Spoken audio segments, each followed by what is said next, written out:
Hey guys, welcome back to the channel. I don't do a lot of news on this channel, not commonly. It never really does all that well for me, and I generally can't cover it too efficiently because a lot of people can jump on it much faster with much better channels, so you generally have better places to get your news.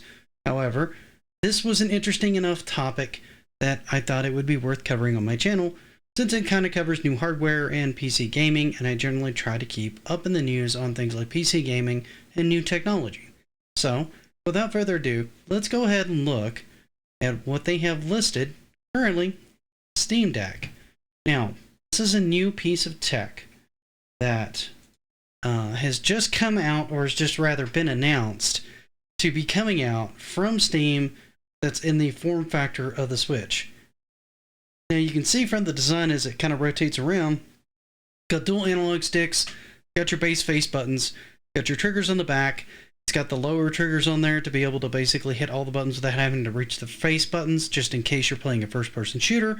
Looks like it's got dual touchpads on either side and a D-pad. Now, the form factor on this, for one, just to start off, looks a little big. I don't know yet, just looking at it, it looks a little wide. It's kind of like the Wii U controller, only probably a little bit wider would be my guess. It does have a 7-inch touch screen, or 7-inch screen that's 1200 by, I want to say like 860, but we'll look at the specs here in a moment because I pulled those up as well.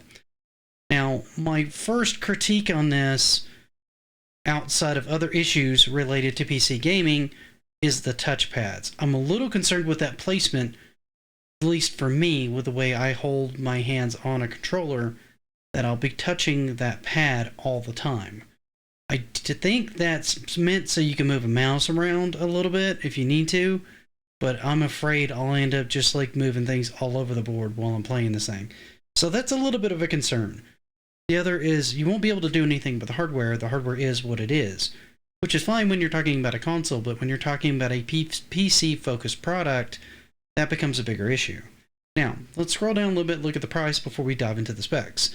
Looks like you've got three different options. You've got a 400, a 530, and a 650 option, 64, 256, and 512 gigabyte. Now, I don't see this $400 option being good for most people.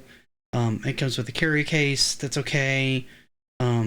This particular memory is kind of slow, particularly when you're comparing it to the NVMe's, which is like less than $200 more. So I would imagine the biggest bang for your buck is probably going to be somewhere between here and here, depending on the storage needs and what you want to keep on it and how portable you think it's going to be and what you're going to put on it. Now, this comes with faster storage. It also comes with a carrying case, and it comes with a community profile bundle, whatever that means. Don't know much about Steam's community bundles. I've been using Steam for years, and I simply just don't dive too much into the emojis and the community itself. I use it basically as a store. That's what it is to me. It's a store. It's not a community. Now, the next one comes with a improved anti-glare glass, which may make it more worth the $650 because depending on how this thing works in high light and how much you use it outside, that might be a problem. The next thing is it comes with a carrying case like all of them, a profile bundle, and a virtual keyboard theme, whatever that means. Now, keep in mind, this is not for sale yet. They're talking that they've got it to where you can play AAA games on the go, straight up. When you log into it, it's going to have your entire Steam library, and you're going to be able to just install and play. It does have a docking system that you can get with it. However, it's separate. It looks like it'll allow you to basically connect to LAN, connect to like a USB keyboard and mouse to it, and connect it to, say, an external monitor. So this looks like it's trying to kind of take the place of a gaming laptop in some respects.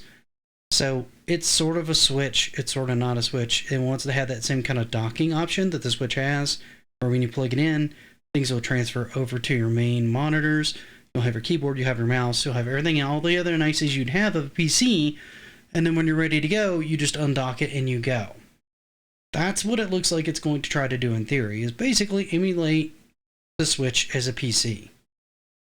Not necessarily a terrible idea, but I have some questions on whether or not the PC market wants that. part of the reason of playing on PCs, you always have your keyboard and your mouse. You have more options for controls. You have more options for customization in your games. And you have a lot more flexibility with the unit itself.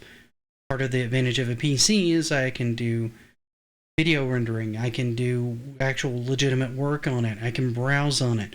Then I can stop all that. I can pull up a game, and I have all kinds of different peripherals, from keyboards to different mice to different controllers, different interfaces that I can use to play my games. This doesn't look like it allows for a lot of that basically on the surface. But let's go ahead and take a look at the specs and see what's under the hood, shall we?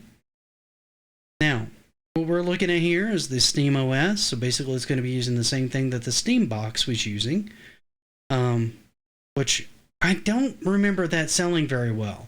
I remember it being announced, I remember it coming out, and I remember several manufacturers making them for a while, but I never knew anybody who had one, and I never really saw it get a heavy marketing push. So I don't know that it really went anywhere. I'm sure there's a couple people that may chime in that say they have theirs and love theirs, and that's fantastic. I just don't personally know anybody. It has a 7-inch diagonal, 1200 by 800 pixel screen, which is a good resolution. I think this might be a little bit higher than the Switch OLED. Brightness is 400 nits. That's perfectly reasonable for this device. The refresh rate is going to be 60 hertz. If it can keep a stable 60 with its specs, that'll be fine. PC elitists are going to hate this because they like running around 100 to 120, and they will complain if their refresh rate gets cut in half. So I suspect this is not for the hardcore of hardcore PC users. So it's got AMD Zen 2, 2.4 through 3.5 gigahertz processor, an 8 RNA CU 1.0, 1.6 gigahertz graphics card. So it's using an AMD graphics card and an AMD CPU. Got 16 gig of memory, which for most games will be fine, particularly if you're running a Steam OS on it. The overhead's probably going to be pretty low, so that's probably okay. Now, the storage is going to be the big issue. You're probably going to want these two, like we discussed before, primarily because I don't think this option is really going to service anybody unless you're just on a really, really heavy budget. Expandable storage, you can use a micro SD card slot. That I don't know about. It depends if you can launch games from it. If you do, what's the performance difference between the micro SD card and this NVMe SSD? And it's also not telling you what speed the NVMe SSD is in any of these specs. So we don't even know what speed the SSD is. We don't know if it's like 3500, we don't know if it's 2400, we don't know if it's 1200, we don't know anything. They could have put a really cheap one in, or they could have put a super nice one in. There's no telling. For the price point, I would imagine something around the middle ground or lower end. Bluetooth 5, that should be perfectly serviceable for any Bluetooth devices, wireless controllers, that kind of thing. It's got Wi-Fi, which is great, because if you're going to take it on the go and you want to be able to connect anywhere, that would be the way to go. Stereo headphone jack, of course, because if you didn't have it on this thing, it would be pretty stupid. 45 watt USB-C for a power supply. That'll allow you to basically charge it to the docking station, or to charge it just on your desk if you were to just plug it in. Now, here's the other thing that concerns me a little bit with this, is the battery life. You get anywhere between 2 to 8 hours of gameplay. So if you're playing something like indie games that are like 16-bit, that kind of thing, or something a little bit less intensive, you're probably going to get closer to the 8 hours. I would say you're probably going to average maybe 4 hours on this, would be my guess. Because if you go from, say, something low intensity to something high intensity, like an FPS, Call of Duty, Destiny, Doom, you're going to have a rough time with battery life on this. It's way too intensive.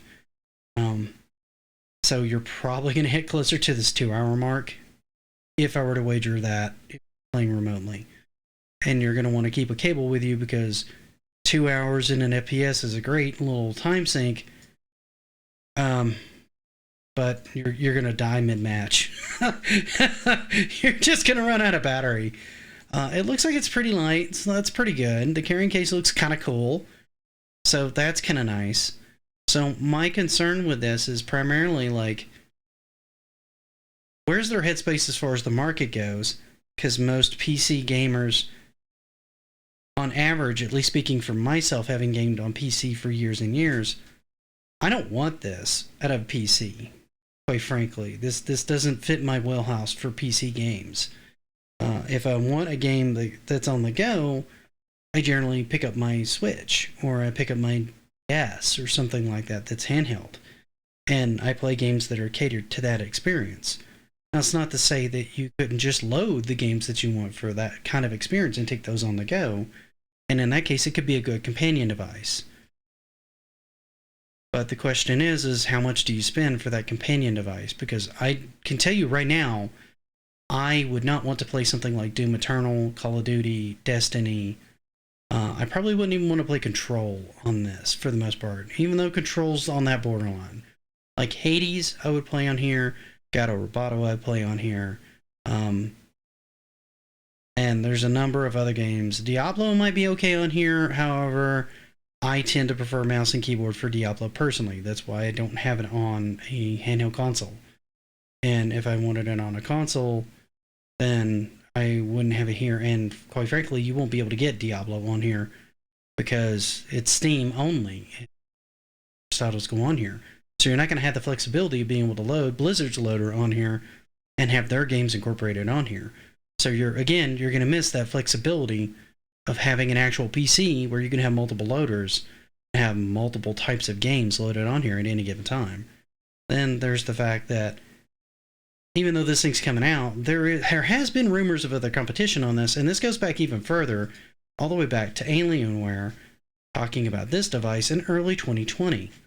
Now, this was supposed to be an Alienware handheld computer in a similar form factor to the Switch, even so much so that you were going to basically be able to take those out like you would on the Switch and dock them into a main control bay to be able to play your game like it came with its own controller.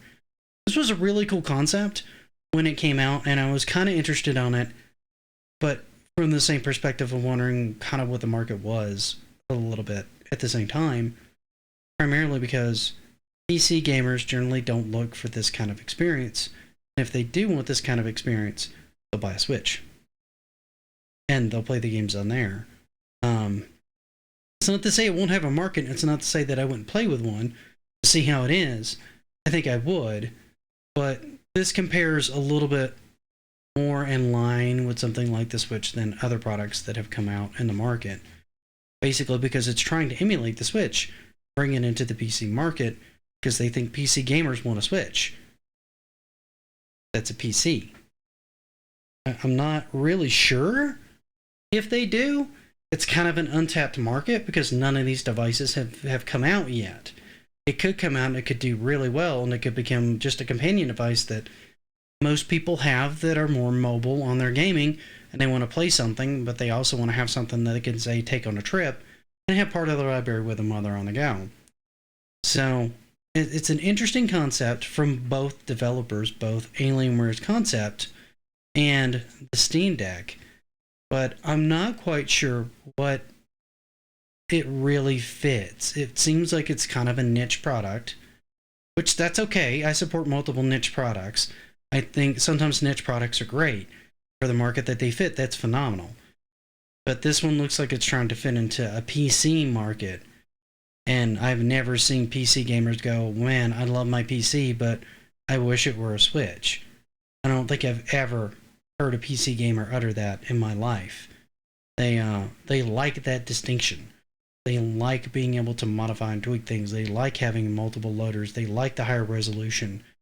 This cuts your resolution mostly down to 720p while you're on the go, but I don't know how much it can push when it's docked. It seems like you're going to have a lower resolution when it's docked as well, so you're not going to get the same high-end performance you would out of a high-end gaming PC. And that seems kind of like where this market's trying to be a companion for, because realistically, the people that are going to want to buy this are the people that are going to want to buy the high-end one, and if you're going to spend $650 on this thing, then you've probably already got a rig that's worth $2,000 in my mind. And you're already playing things at a much, much higher resolution than this thing can, and you just want this to basically be able to take part of your extensive Steam library on the go. So from that standpoint, it doesn't really feel like it's quite powerful enough to fit that. Maybe it'll fit the mid-range PC gaming market that just want like a gaming PC, that just want like a gaming rig that plays PC games that they can take on the go. Maybe that'll be where its market is. And those people can jump into any one of these ranges, and then they can basically grab certain things off of Steam, get some of those sales, get some of those games on the cheap, and have them on the go. And maybe that's more where it feels like it's fitting. Right now, I'm kind of on the fence on this thing just because I don't fully understand the target market, I feel like, on it for the most part. That pretty much brings me back to my synopsis of, and a question to you guys, who do you think this is for? What market niche do you think this fits in? Does this fit into the more hardcore PC market?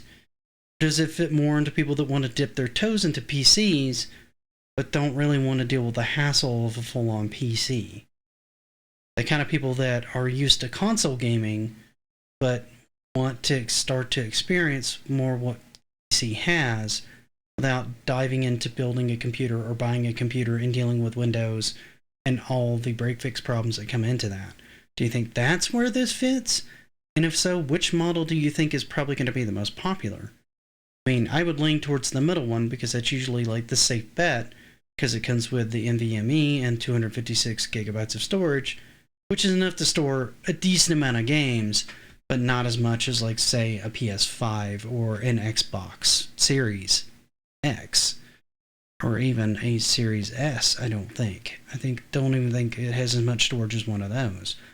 It starts to push you into that $650 range, which starts to beg the question of, if you're going to do that, should you just spend maybe $200 more, $300 more, get a good gaming laptop, or a mid to low range gaming PC that would give you some flexibility to be able to have it modified later on down the road?